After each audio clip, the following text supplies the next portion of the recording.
Prime Creator of all that is, we thank you for this day.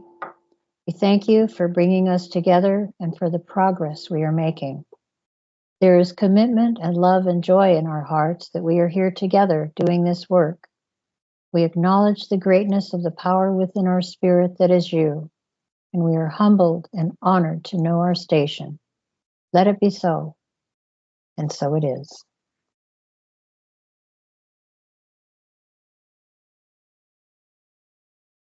Hello, my name's Ron Vrum, and I'm the old white man talking head for the Oregon Statewide Jural Assembly. What I'm going to be talking to you about is our history. We need to get this done before Skype changes because we may not be able to save it otherwise. It's looking grim to me. In 2015, private attorney generals across America had one person on Oregon, and that was me. And this was before Bundy got in that dust up where they murdered Lavoie and all of that happened. I went downtown to the Marco Hatfield Federal Building, 1000 Southwest 3rd, and knocked on the door of the Attorney General's office, and I knocked on the door of the U.S. Marshal Service, and I went up to Courthouse 740, and I also introduced myself to the GSA person in that building. And there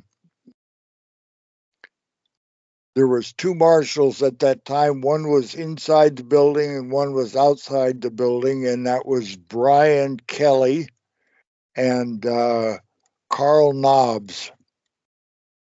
Brian Kelly was later transferred, I think, to North Carolina, and a guy named Mark Norquist, hooray, took over. And in 2017,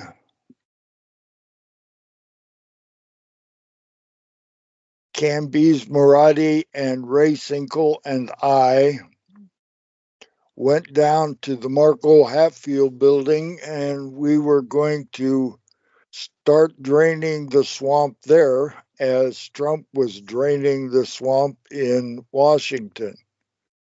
And so we went to the Attorney General's office, and a guy named Seth Urim came and agreed to meet with us.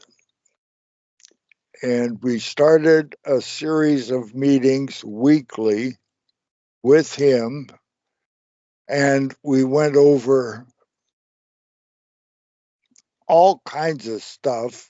And I wrote out after action reports. I'll find them here and drop them into archives so that we can save them. And we'll have a record of what we found when talking with these people and everything that we could do.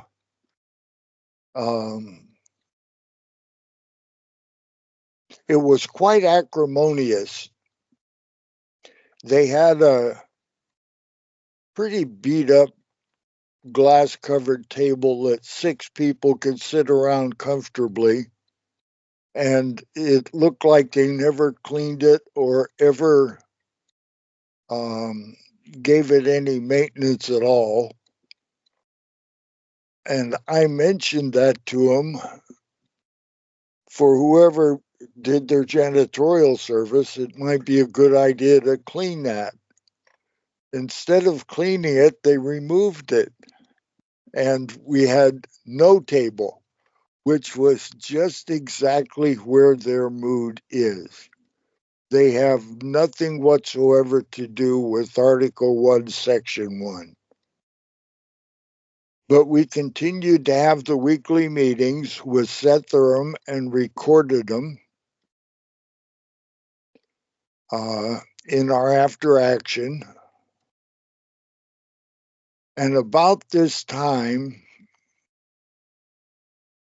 we were meeting up with Roger Tabb, and Seth Urim had been the prosecuting attorney for a case they had going against Roger Tabb on income tax.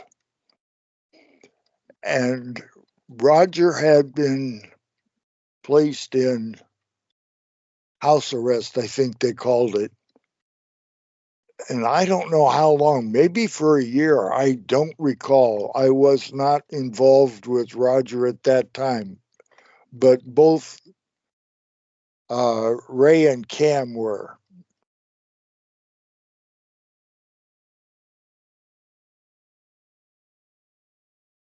So right about then, we had formed a safety committee in the NLA, and it wasn't working. And Gypsy Me contacted me through Arnie Rosner on Scanned Retina. And Richard Koenig was recording on Scanned Retina then also. And Gypsy Me told me about Jim Wright and the assembly, but not from the Republic, a different assembly group going on. And we contacted Marilyn, and she told us what to do and how to do it. And we recorded our first meeting at Banner Bank and had it notarized. And attending was Ras Bordi Nadi Ku, or close, Roger Tabb, Ray Cinco, Belinda Sanchez, Ron Vroman, 6 of us. And we signed the paperwork and formed our Oregon Assembly and had the paperwork notarized. We copied it and scanned it and sent it to Maryland. And I kept all the original 6 pieces of paper that we all signed for each other and had notarized. And I have those. The first document we filed before we had a name was with Seth Urim at the US DOJ, 1000 Southwest 3rd, the Marco Hatfield building. We filed it with them, telling them that we were forming a Jural Assemblies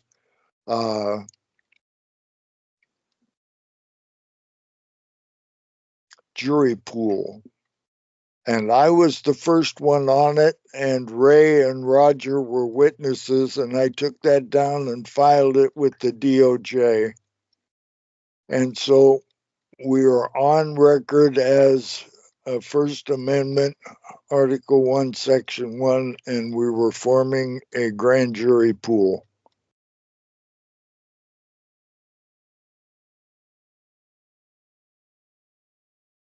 Then we started our meetings, and started filing our paperwork.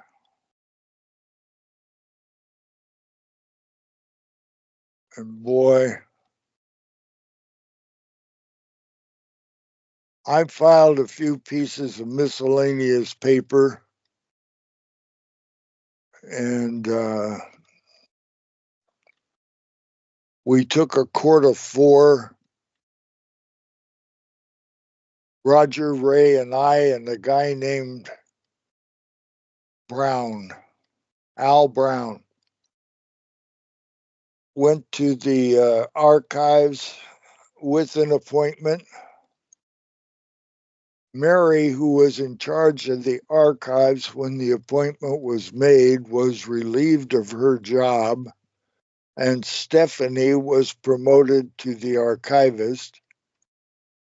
And when our 4 in our court arrived at the archives building, and a deputy secretary of state named Richard Weil met us with their new director of the archives building, Stephanie, and they were totally prepared for us to have a dog and pony show that was not what we had been promised. They showed us the 1857 paper that they had found wadded up on the floor when they were cleaning a safe or a filing cabinet, and tidied it up, and they sell copies for $75 a pop. They had that to show. They had nothing whatsoever to show as evidence for Article 1, Section 1, to authenticate it. And our court was there, and their deputy secretary was there, and he claimed he had no knowledge of it, and nobody else spoke for the Secretary of State.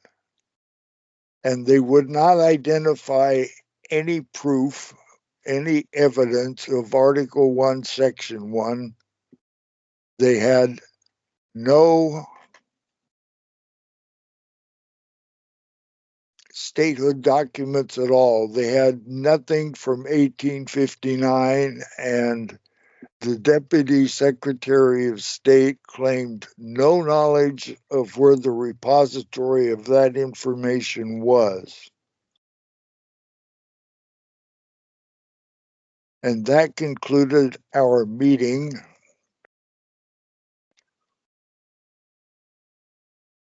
Yeah, that concluded the meeting with archives. We had lunch, and we were prepared for that failure with all that information converted to a document. And we divided the Senate up into 4s, and each of us took 15, and we hand delivered our document to each one of the senators, except for one. She had died, so there was nobody there. And each one of them gave proof of service, and we gathered all that up. We took a copy of it and filed it with the Secretary of State's office on the first floor of that building, I believe. Then we went down the block to the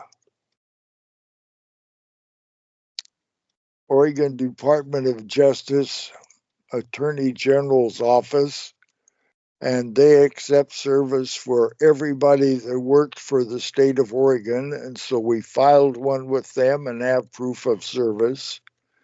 And the document was basically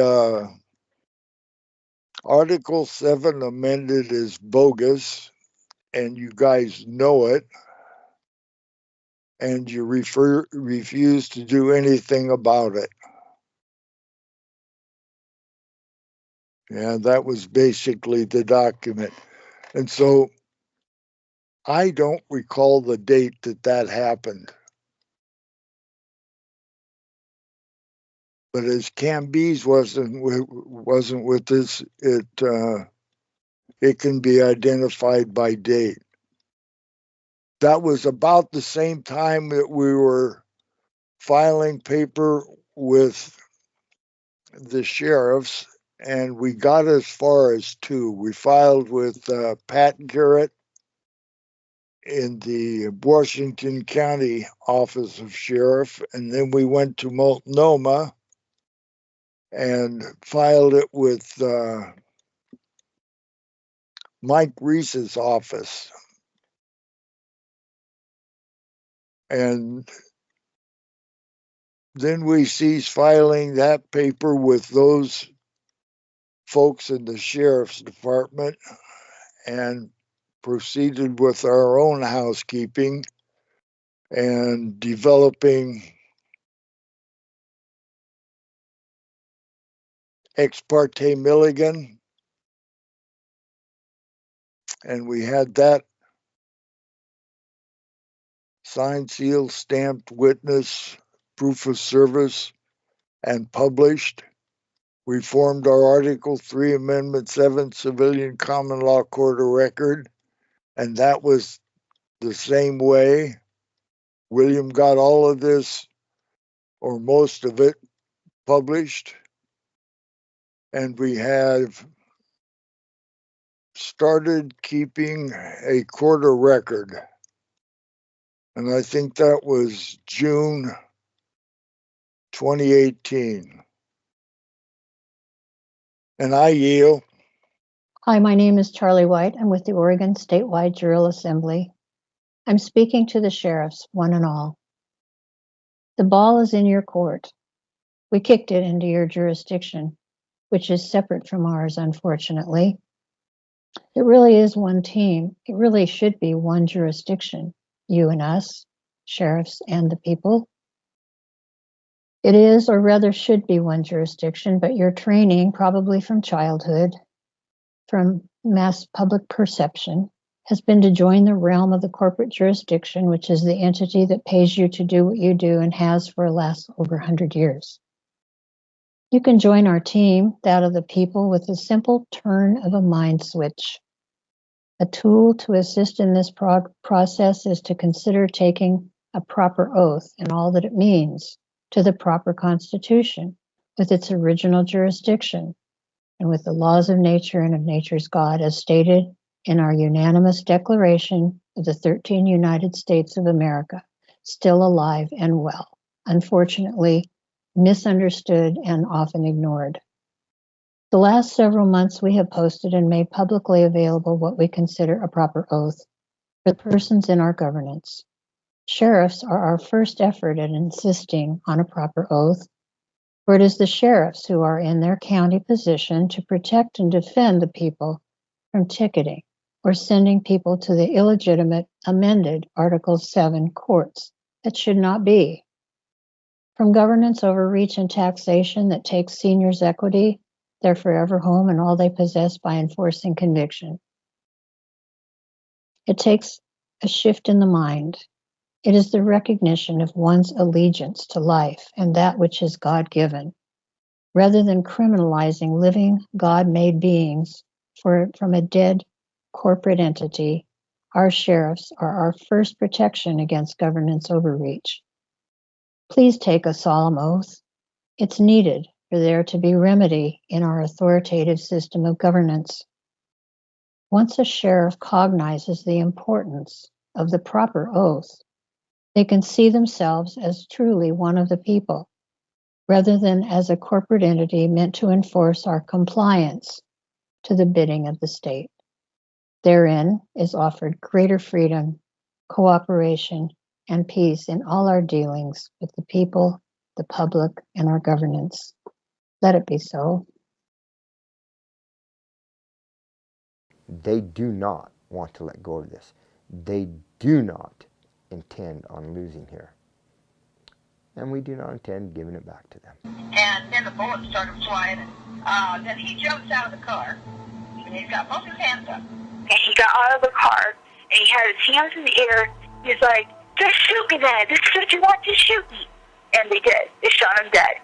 with his hands in the air, and I saw it. I swear to God. He was just walking with his hands in the air. And they shot him. And they shot him dead, and then after he was down on the ground, shot him 3 more times.